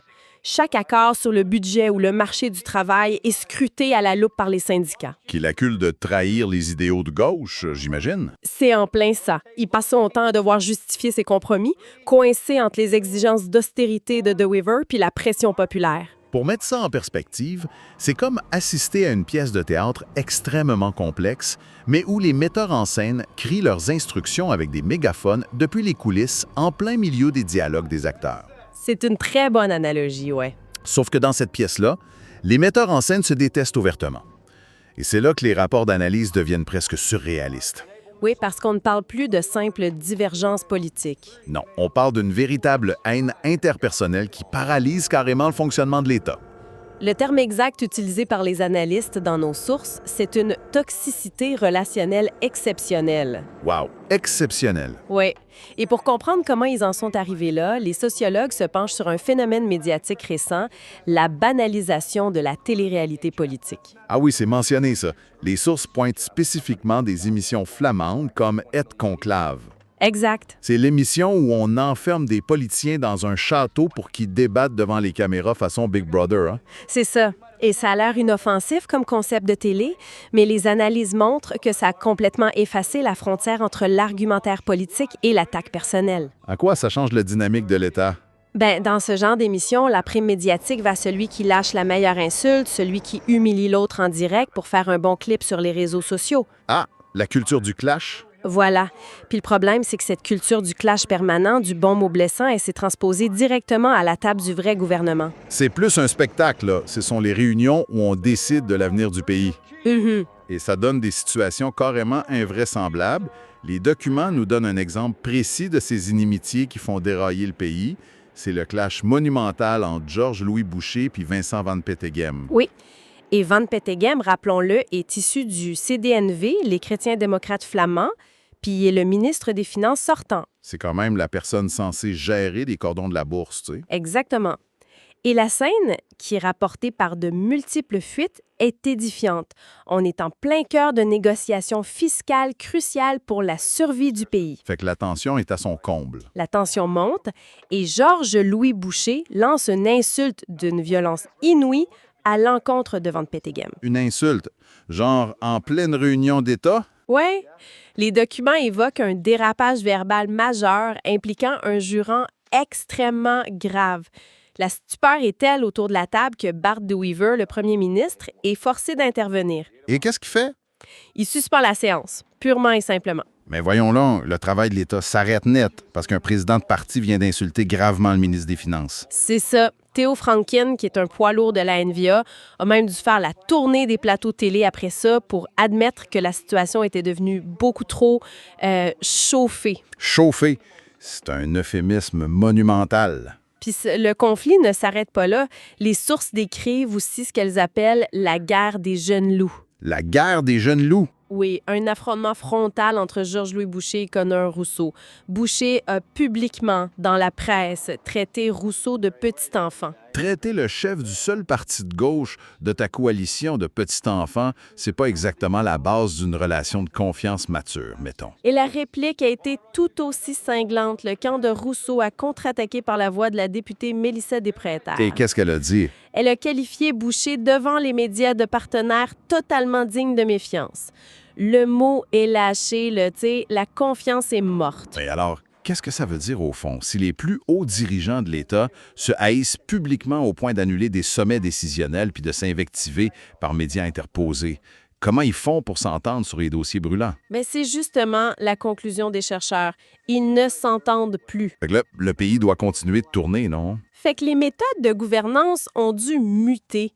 Si on relie ça à la situation globale, puisqu'ils n'arrivent plus à débattre sereinement à huis clos, la fameuse tradition belge du colloque singulier a complètement disparu. Le colloque singulier, c'est-à-dire le secret sacré des négociations. Exactement, ce qui permettait historiquement de forger des compromis à l'abri des caméras. Aujourd'hui, l'arme privilégiée de la négociation, c'est devenu la guerre de l'information. C'est là que ça devient vraiment sournois. D'un point de vue presque machiavélique, on ne convainc plus son partenaire avec des arguments, on le piège avec des fuites ciblées. C'est la nouvelle norme, selon nos sources. Incroyable. La divulgation délibérée de documents confidentiels est utilisée pour coincer un allié, forcer sa main ou le discréditer devant l'opinion publique. Puis ça, avant même que la discussion formelle n'ait eu lieu.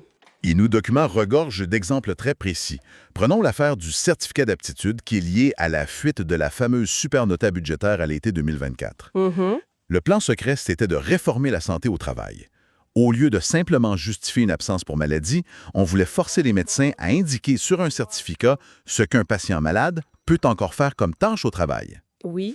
Et en prime, il y avait l'idée de punir financièrement les médecins considérés comme trop généreux sur les arrêts maladie. Des documents hautement sensibles, qui se retrouvent soudainement à la une des journaux. Or, les analyses convergent pour dire que cette fuite a été vraisemblablement orchestrée par l'aile droite de la coalition. Donc la NVA puis le MR. C'est ça. Et l'objectif n'était certainement pas de lancer un débat citoyen sain sur la santé au travail. Alors pourquoi brûler publiquement un projet de son propre gouvernement? C'est quoi le gain stratégique de provoquer un scandale pareil? Le gain est double, puis il est totalement cynique. Premièrement, pour la NVA et le MR, c'est une façon de montrer à leur électorat conservateur qu'ils sont inflexibles. Qu'ils sont tough. Voilà, qu'ils proposent des mesures d'une fermeté dogmatique contre ce qu'ils considèrent comme des abus sociaux. Mais deuxièmement, puis c'est là qu'est le piège, ça sert à acculer Conor Rousseau puis son parti, vous reut. Ah, parce que du jour au lendemain, les socialistes doivent répondre aux cris d'orfraie des syndicats qui découvrent ce projet-là dans la presse. Exactement. Voreut se retrouve publiquement mis au pilori par sa propre base avant même d'avoir pu négocier quoi que ce soit. C'est diabolique. C'est une façon de les affaiblir psychologiquement puis politiquement pour qu'ils cèdent plus facilement sur d'autres dossiers. Et c'est pas un cas isolé, hein? On a vu la même tactique brutale appliquée au dossier de l'asile et de la migration. Absolument. Dès le mois d'en 2024, les tableaux budgétaires ultra confidentiels de Bart de Wever concernant le groupe de travail piloté par Théo Franken ont fuité. Ouais, l'idée derrière ça, c'était d'instrumentaliser la question migratoire sous un angle purement comptable. D'en faire une question de colonne Excel, dans le fond. Pour court-circuiter tout débat éthique ou humain sur la question. C'est littéralement comme si, dans une partie de poker à hauts enjeux, un joueur retournait délibérément les pires cartes de son voisin pour que le public le hue puis le force à se coucher. C'est là que ça devient vraiment intéressant. La métaphore du poker, elle est hyper pertinente pour comprendre cette dynamique de bluff et d'humiliation. Sauf que ça détruit complètement la confiance. Ouais, on gouverne par l'embuscade. Ce qui m'amène à une contradiction énorme dans tout ce portrait-là. On a des dirigeants qui se comportent comme dans une cour d'école toxique. Ils fuient leurs propres documents, ils s'insultent. Sauf que pendant ce temps-là, le pays, lui, fonce à une vitesse vertigineuse dans un mur de briques financier. Ah oui! Comment cette dynamique survit-elle à l'épreuve du mur de la réalité financière? La réponse courte, c'est qu'elle survit très mal. Et le mur dont tu parles, il est gigantesque. Les chiffres font peur. Les sources sont unanimes sur l'ampleur du désastre. On anticipe un trou budgétaire hallucinant de 43 milliards d'euros d'ici 2029. 43 milliards! Pour bien saisir la gravité, ça représente 5,5 % du produit intérieur brut prévu pour 2026. Ce n'est pas un déficit, là, c'est un gouffre abyssal. On s'entend que c'est pas avec des petites coupures dans les frais de bureau qu'on va régler ça. Hein. C'est l'avenir du filet social qui est en jeu. Puis les ministres clics doivent gérer cette poudrière. On revient toujours au même. Bart de Wever, poste de premier ministre, puis Vincent Van Peteghem au budget. Et avec des méthodes de négociation basées sur l'insulte et la fuite, on devine que ça coince rapidement. J'imagine que oui. À ce moment-là. Faute de pouvoir réunir sa coalition dysfonctionnelle autour d'un accord sur ce fameux trou de 43 milliards, Bart de Wever subit une humiliation institutionnelle sans précédent pour un premier ministre. Ah ouais. Il est contraint de reporter sine die son grand discours sur l'état de l'Union devant la Chambre. Donc, l'État fédéral belge est officiellement incapable de présenter une vision ou même un budget. Exactement. Et en sortant de là, visiblement dépité, il lâche aux caméras cette phrase lapidaire « Un budget n'est pas un bout de papier ». C'est le constat d'échec total. S'il n'arrive pas à les faire s'entendre, c'est quoi sa dernière carte? La menace ultime, c'est ce que les chercheurs nomment la politique du bord du gouffre. Ouh, ça sonne dramatique. De Wever met carrément sa démission dans la balance. Il menace de faire exploser le gouvernement pour forcer un accord in extremis. En pariant que ses partenaires auront encore plus peur du chaos électoral que de signer ces réformes impopulaires, j'imagine. C'est le pari, ouais. Sauf que le chaos, il n'est pas seulement financier, il est profondément territorial. Et c'est là qu'on touche à une spécialité belge, le rapport de force entre la Flandre et les francophones. Ça ajoute une grosse couche de complexité. Nos documents révèlent que cette crise budgétaire nationale s'est rapidement transformée en une vente d'État communautaire par le portefeuille interposé. Oui, la mécanique de la vengeance régionale, elle est particulièrement frappante dans les mémos. Le point de départ, c'est Bruxelles. Qu'est-ce qui se passe à Bruxelles? Au niveau de la région bruxelloise, les partis francophones, avec une forte impulsion du socialiste Ahmed Laouij, ont manœuvré de manière à exclure complètement la NVA du gouvernement régional. Sur le plan local, c'est de la stratégie politique assez classique, non? Oui, tout à fait. Mais on imagine bien que Bart de Wever puis la NVA n'ont pas pris ça avec le sourire. La riposte a dû être foudroyante. Ah, elle l'a été. En représailles directes à cette éviction bruxelloise, Bart de Wever a utilisé son pouvoir au niveau de l'État fédéral. Et qu'est-ce qu'il a fait? Il a publiquement prévenu qu'il ne couvrirait pas politiquement les déficits causés par, puis je cite ses propres mots, là, ces maladroits bruxellois. Attends.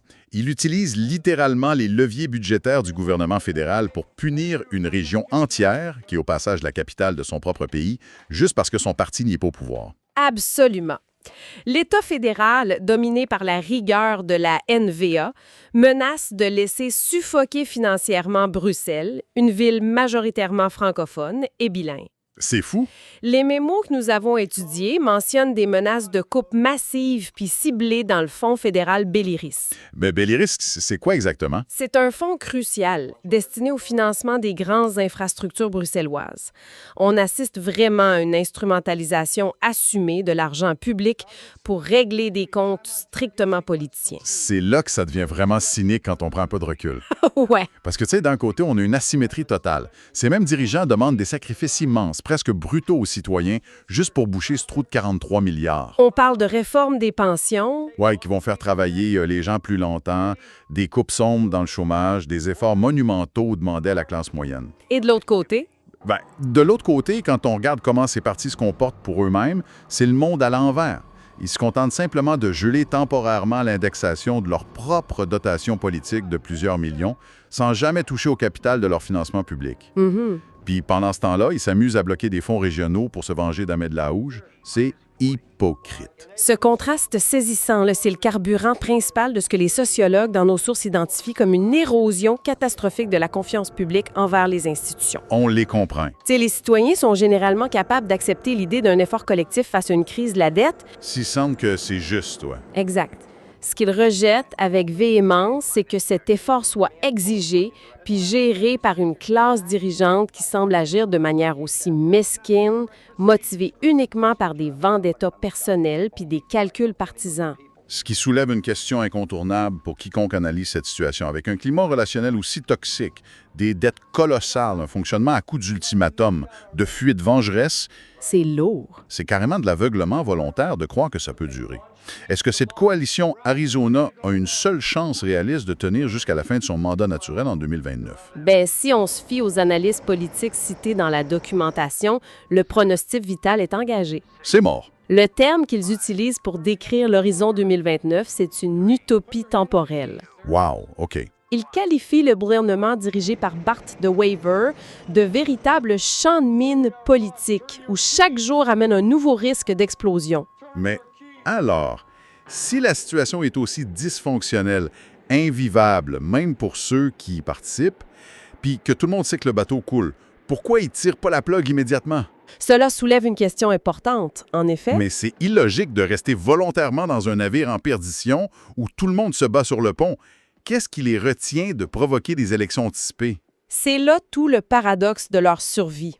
La seule véritable colle qui maintient cette coalition ensemble, c'est pas un projet commun, ni une amitié politique. C'est quoi donc? C'est ce que les constitutionnalistes appellent la terreur du vide constitutionnel.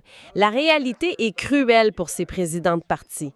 Ils passent leur journée à se déchirer, mais la nuit, ils partagent tous la même peur bleue. La peur de retourner devant les électeurs. Exactement. Ah, parce qu'ils ont vu les sondages, puis surtout, ils se souviennent très bien des résultats des élections locales de 2024.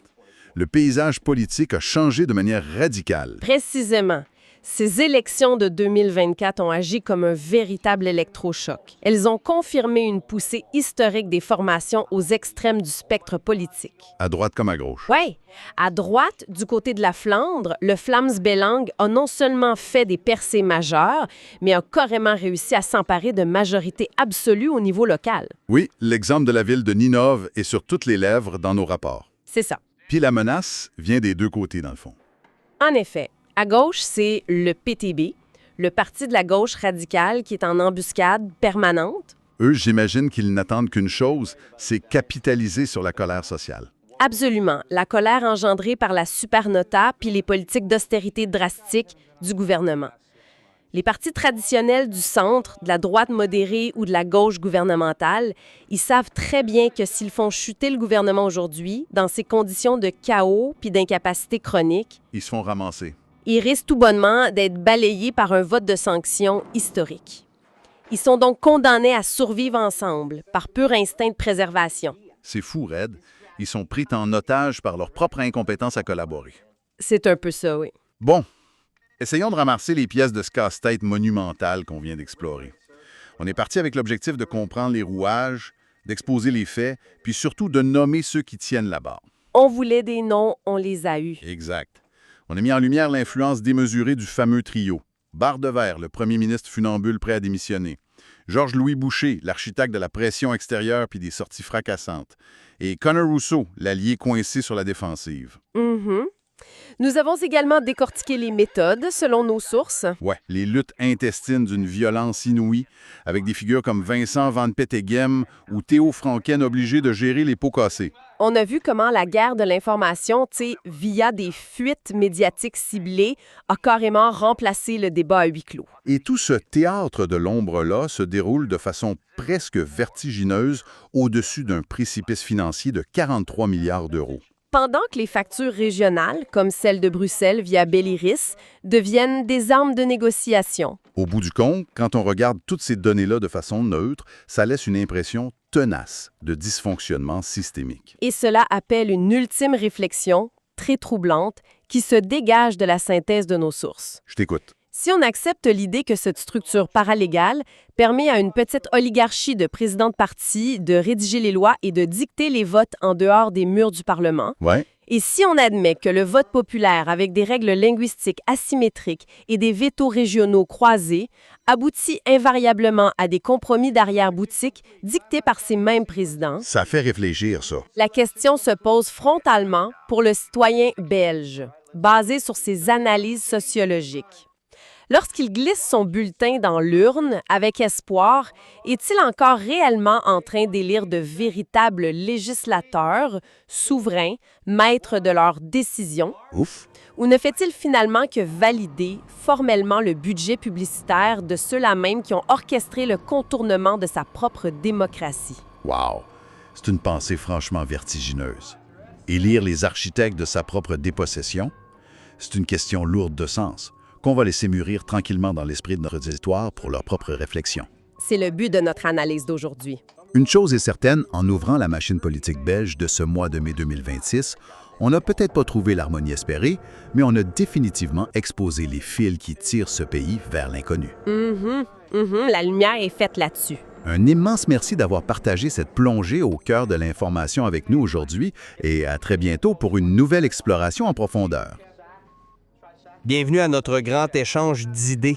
Imaginez un instant, comment un pays industrialisé peut-il s'approcher d'un gouffre financier de 43 milliards d'euros, alors que la seule réponse de ses plus hauts dirigeants, c'est de se traiter de petits-enfants dans les médias? On s'entend pour dire que c'est une réalité assez aberrante. Ouais, c'est clair que le contraste est frappant.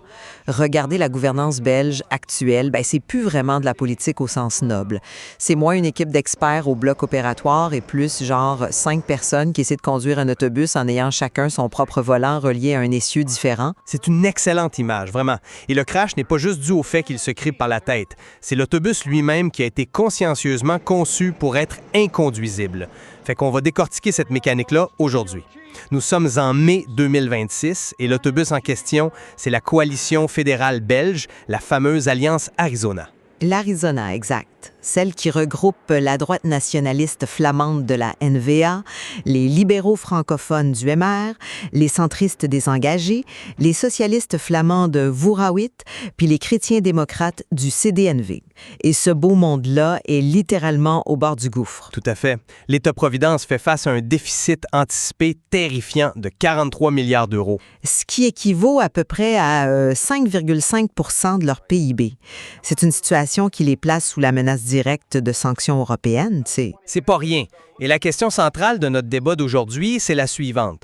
L'agonie de ce gouvernement, est-ce que c'est le résultat direct des égos toxiques et des inimitiés personnelles de ses leaders? Ou bien ces conflits individuels ne sont-ils que les symptômes d'une coalition structurellement et mathématiquement impossible? C'est le cœur du problème. Pour ma part, la réponse me semble évidente. Je soutiens que la culture de la télé-réalité politique et la toxicité absolue des rivalités interpersonnelles ont activement détruit la capacité de ce pays à être gouverné. Et moi, j'aborde la question sous un angle diamétralement opposé.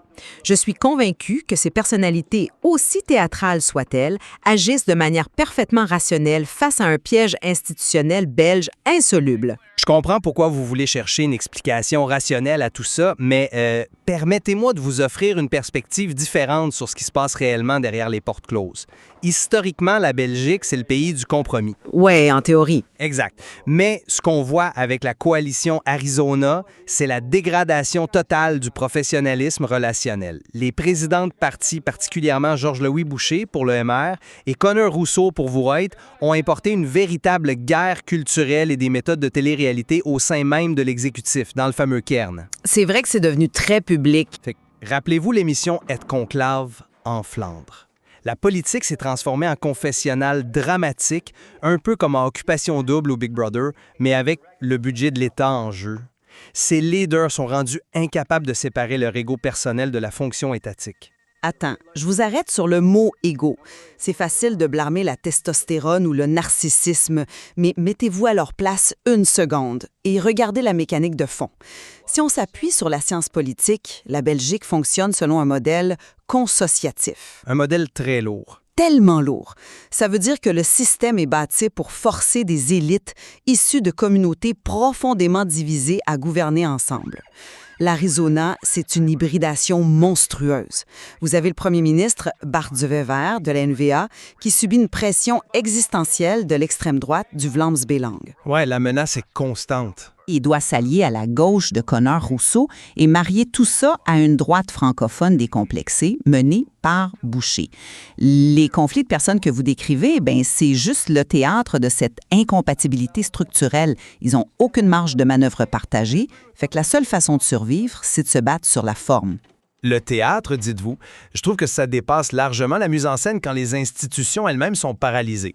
Penchons-nous sur notre premier vrai point de friction, les guerres d'ego au cœur de la tempête fiscale. On assistait à un affrontement d'une violence inouïe entre Georges-Louis Boucher et le ministre des Finances, Vincent Von Petegem. Ah, le fameux blocage de la réforme. Exactement.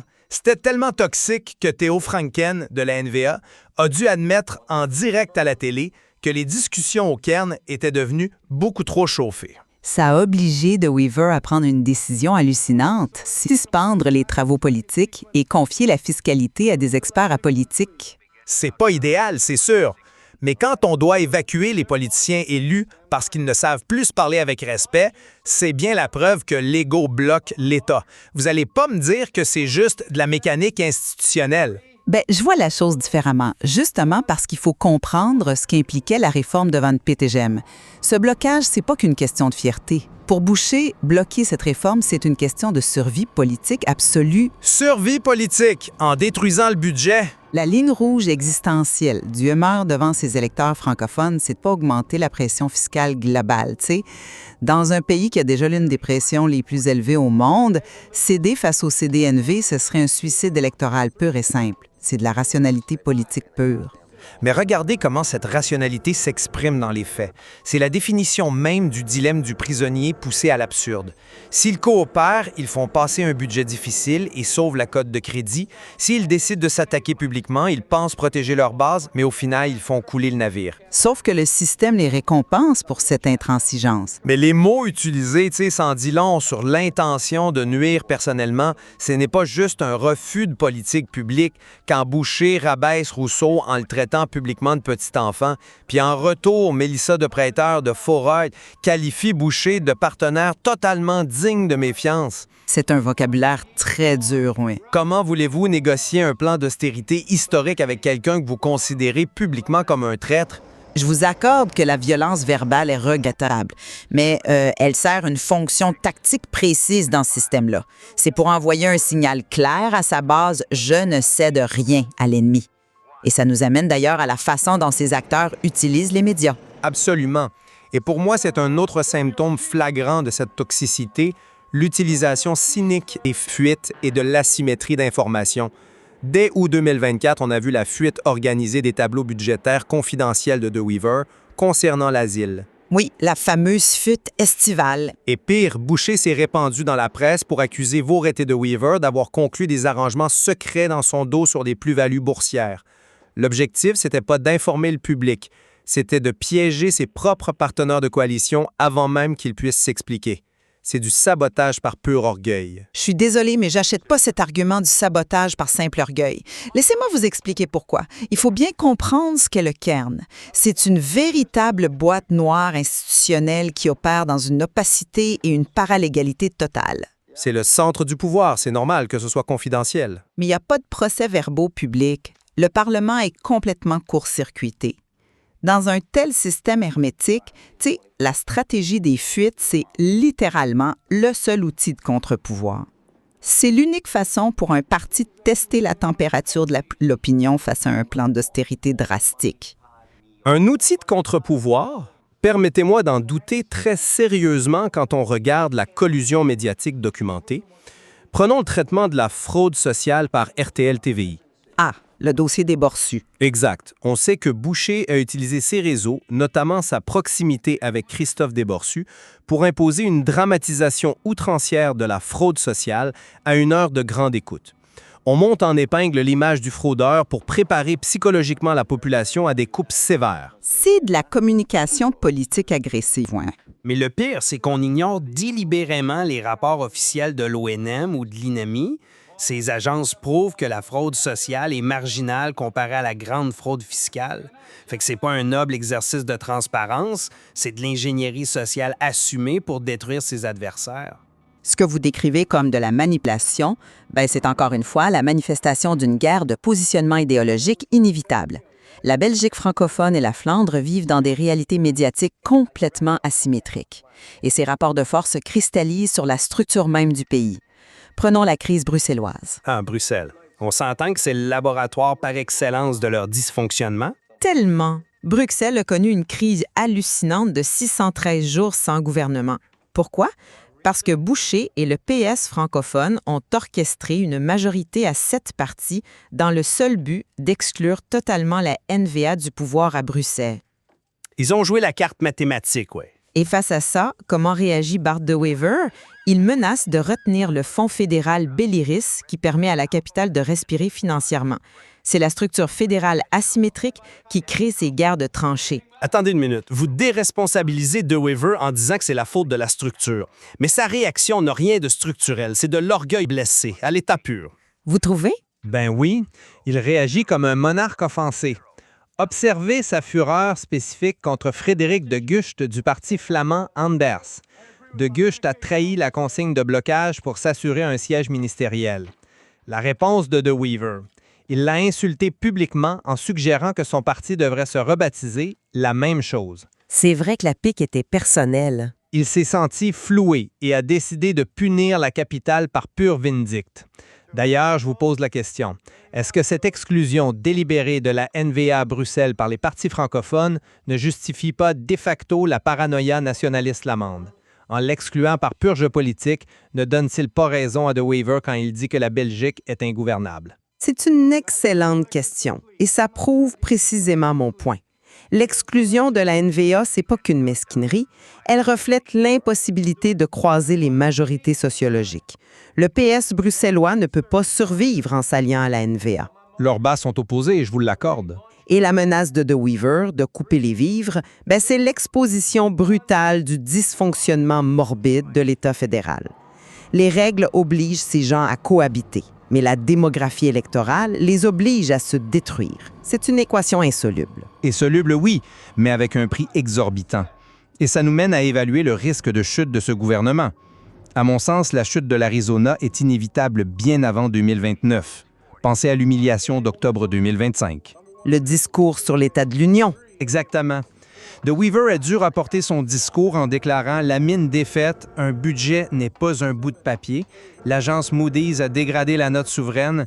Puis face à ça, Boucher réclame la suppression du Sénat pour faire des économies de bout de chandelle, pendant que Sami Madi du CDV tente désespérément de calmer le jeu. Il gère le chronomètre en visant les élections anticipées. C'est un scénario très sombre, mais avez-vous envisagé la résilience générée par la peur? Je maintiens que ce gouvernement tiendra par la terreur absolue du vide constitutionnel. La terreur du vide, c'est censé être ça le nouveau ciment de la nation? Mathématiquement parlant, oui. En Flandre, la menace d'une majorité absolue séparatiste entre la NVA et le Vlaams-Belang effleure les sondages de très près. Si l'Arizona s'effondre maintenant, ça pourrait mener à la dislocation littérale du pays. Fait qu'ils restent ensemble par pur instinct de survie. De Wever, Rousseau, Boucher, ils le savent très bien. Le cynisme, l'instinct de conservation, puis la pression de la Commission européenne pour assainir ces 43 milliards vont les maintenir unis. Ils vont continuer à s'invectiver dans la presse tout en validant à contre-cœur les mesures d'austérité dans l'ombre du cairn. Quelle vision réjouissante de la démocratie! On gère un pays par la menace de son autodestruction. Fait que pour synthétiser ma position, je réitère que l'arrogance et le déficit de professionnalisme relationnel sont les véritables poisons. C'est votre droit de le voir comme ça. Les égos démesurés ont transformé la gouvernance belge en un champ de mine personnel. Quand la politique devient une affaire de vendetta et de fuite ciblée, mais c'est le citoyen qui paie la facture des impasses budgétaires. Mon côté, je maintiens que blâmer les individus, c'est intellectuellement réconfortant, mais ça occulte la réalité d'un État fragmenté. L'architecture institutionnelle contraint des ennemis idéologiques mortels à cohabiter dans une pièce exiguë. Leur comportement erratique, c'est le résultat du système. Je pense qu'on peut converger sur un point fondamental, qu'il s'agisse d'une pathologie psychologique ou d'une paralysie institutionnelle, cette dynamique alimente un sentiment dévastateur de dépossession démocratique. La confiance du public belge dans la politique est tombée à 22 %. Absolument, on s'entend là-dessus. La transparence sélective, les coupes décidées à huis clos, tout ça fabrique un citoyen cynique qui voit la politique comme un jeu d'initiés cruel. C'est précisément ce qui rend cette double lecture si précieuse pour décrypter le pouvoir belge aujourd'hui. La réalité complexe emprunte aux deux dynamiques. Les futures fuites nous réservent sans doute encore de lourds secrets. C'est une perspective qu'on gardera certainement à l'œil. Merci de nous avoir accompagnés dans cet échange. Le débat reste ouvert.